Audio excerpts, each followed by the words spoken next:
노년 재혼 후 재산 분쟁으로 전 재산을 잃는 사례가 매년 끊이지 않는다는 사실 알고 계셨나요? 여러분, 오늘 이 이야기를 끝까지 들으시면 분명히 누군가가 떠오를 겁니다. 내 이야기일 수도 있고, 내 부모님이나 가까운 지인의 이야기일 수도 있어요. 그리고 이 영상을 보셨느냐 안 보셨느냐에 따라 그분의 노후가 완전히 달라질 수 있습니다. 만약 오늘 이 이야기를 모른 채 지나쳤다면 어떤 일이 생길까요? 외로운 마음에 혹은 주변의 권유에 이끌려 재혼을 결심했다가 인생의 마지막 시간을 재산 분쟁과 가족 갈등 속에서 보내게 될 수도 있습니다. 자녀들과 사이가 멀어지고 새로운 배우자와도 매일 부딪히면서 오히려 혼자였을 때보다 훨씬 더 깊은 외로움을 느끼는 분들이 생각보다 훨씬 많습니다.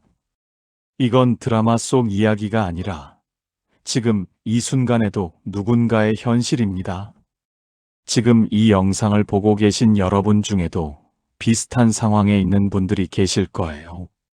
배우자를 먼저 보내고 혼자 맞는 아침이 너무 허전한 분, 자녀들은 다 독립해서 떠나고 집이 조용해진 게 견디기 힘드신 분, 아니면 주변에서 재혼을 권유해서 마음이 흔들리고 계신 분도 있으실 겁니다. 이런 마음 전혀 이상한 게 아닙니다. 오히려 살면서 자연스럽게 찾아오는 감정이에요. 하지만 바로 그 감정에 이끌려 충분히 알아보지 않고 결정을 내렸을 때 그 결과가 어떻게 되는지를 오늘 함께 살펴보려 합니다. 저도 이 이야기를 준비하면서 정말 많이 놀랐어요. 데이터를 보면 볼수록, 주변 사례를 들을수록 우리가 미리 알고 있어야 할 정보가 너무 많다는 생각이 들었습니다. 이 영상에 그 답이 있습니다. 절대 그냥 지나치지 마세요. 그럼 본격적으로 시작해 볼게요. 먼저, 왜 노년의 재혼을 생각하게 되는지부터 이야기해 봐야 합니다. 이 마음의 뿌리를 알아야 올바른 판단을 내릴 수 있거든요. 가장 큰 이유는 배우자를 잃은 후 찾아오는 깊은 공허함입니다. 심리학에서는 이것을 애도 반응이라고 부르는데요.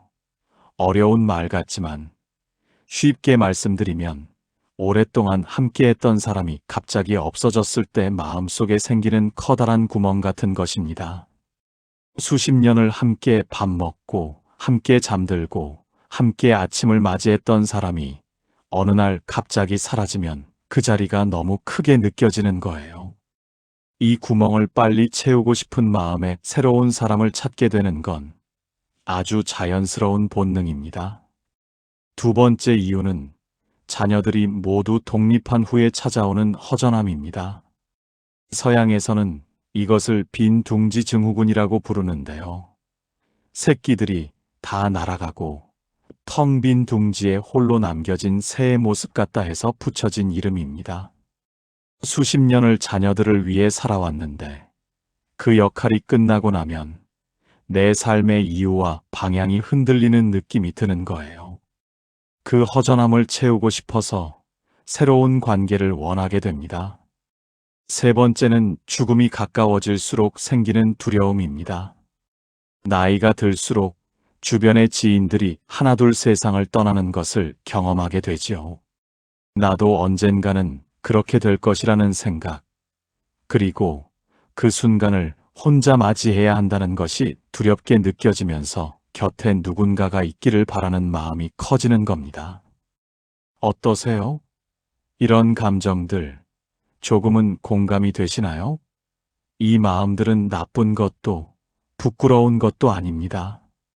하지만 오늘 함께 생각해 봐야 할 것은 이런 감정이 들 때 과연 재혼이 최선의 선택인가 하는 점입니다.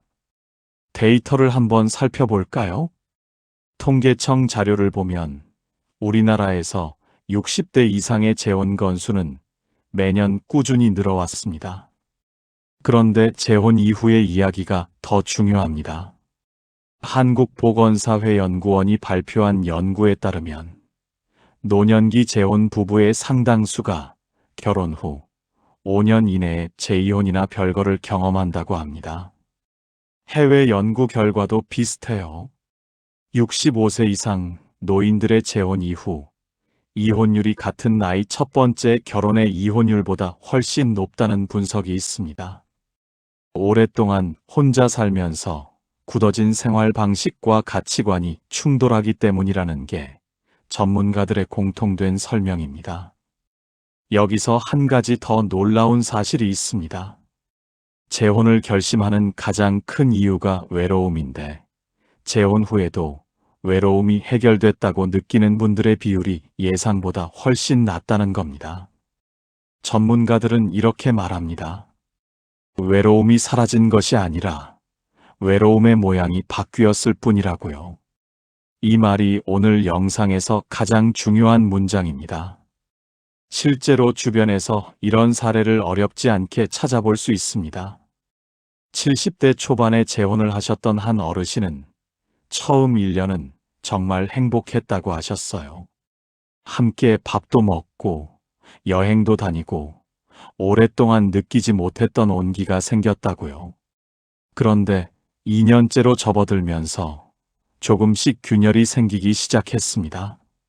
상대방의 자녀들이 재산 문제를 들고 나왔고 본인의 자녀들과도 갈등이 생겼어요. 거기다 상대방이 건강이 나빠지면서 간병까지 맞게 됐는데 몸도 마음도 한계에 다다랐다고 하셨습니다.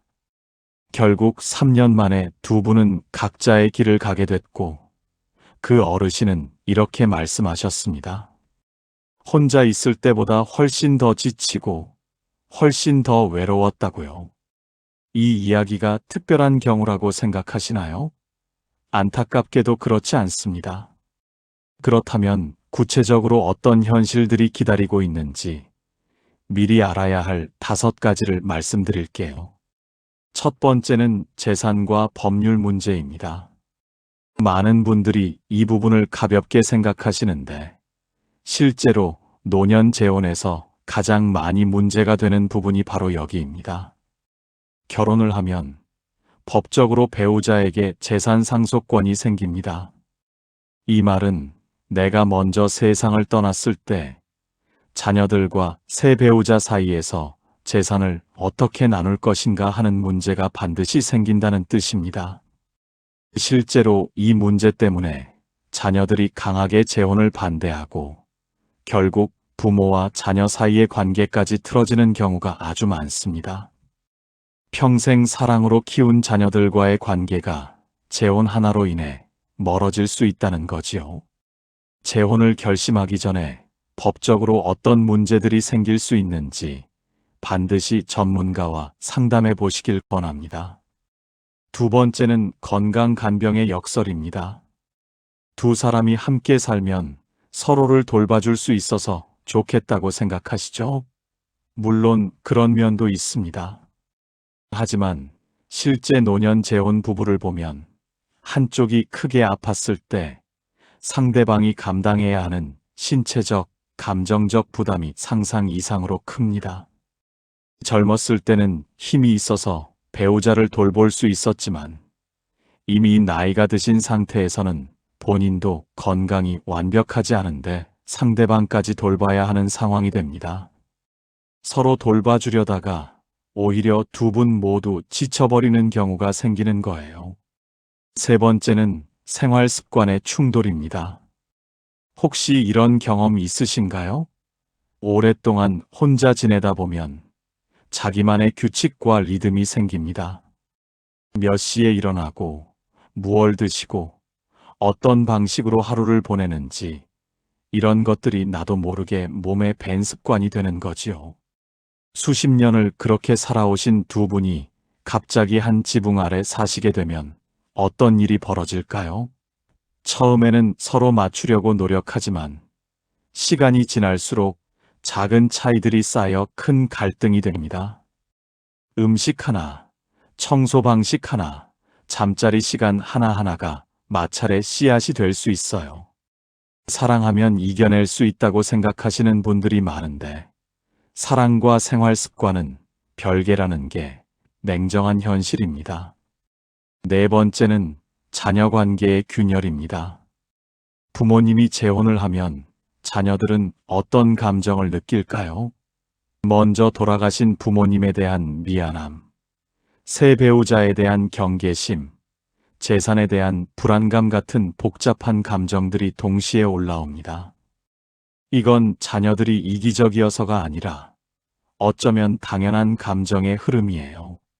문제는 이로 인해 부모와 자녀 사이에 거리가 생기고 명절이나 가족 행사 때마다 불편함이 쌓인다는 겁니다. 가장 아끼는 가족들과의 관계가 어색해지는 것, 그 상처가 생각보다 훨씬 깊고 오래갑니다. 다섯 번째는 외로움의 함정입니다. 재혼을 한다고 해서 그 외로움이 정말 해결될까요? 결혼 생활을 해보신 분들은 아실 겁니다. 같은 집에 살아도 외롭고 옆에 누군가 있어도 외로울 때가 있다는 거요. 특히 상대방에 대한 기대가 크면 클수록 그 기대가 충족되지 않을 때 오는 외로움은 혼자 있을 때보다 훨씬 크게 느껴집니다. 혼자 있는 외로움은 내가 스스로 다스릴 수 있지만 함께 있으면서 느끼는 외로움은 스스로 해결하기가 훨씬 더 어렵습니다. 여기서 잠깐 지금까지 제 이야기를 들으시면서 어떤 생각이 드셨는지 궁금합니다. 혹시 비슷한 경험이 있으시거나 주변에 이런 상황에 계신 분이 있다면 댓글로 이야기를 나눠주세요. 여러분의 솔직한 경험과 생각이 이 채널을 찾아오시는 다른 분들께 정말 큰 도움이 됩니다. 그렇다면 이제 어떻게 해야 할까요? 오늘 제가 드리고 싶은 해결책은 세 가지입니다. 첫 번째는 한 사람에게 모든 것을 기대하는 대신 여러 사람들과 따뜻하게 연결되는 방식을 선택하는 겁니다. 지역 문화센터, 평생교육원, 종교 모임, 취미 동호회 같은 곳에서 비슷한 관심사를 가진 분들과 어울리는 것이 얼마나 큰 활력이 되는지 아세요? 이런 모임에서 만난 분들과의 관계는 책임이나 의무 없이 순수하게 즐길 수 있습니다. 한 사람을 소유하려 하기보다 여러 사람들과 가볍고 따뜻하게 연결되는 것이 오히려 더 건강하고 풍요로운 노년을 만들어줍니다.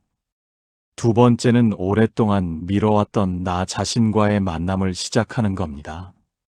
우리 세대는 정말 열심히 살았습니다. 가족을 위해, 직장을 위해, 남들을 위해 살아왔어요. 그런데 정작 자신이 무엇을 좋아하는지, 무엇을 할 때 행복한지를 잊고 살아온 분들이 많습니다.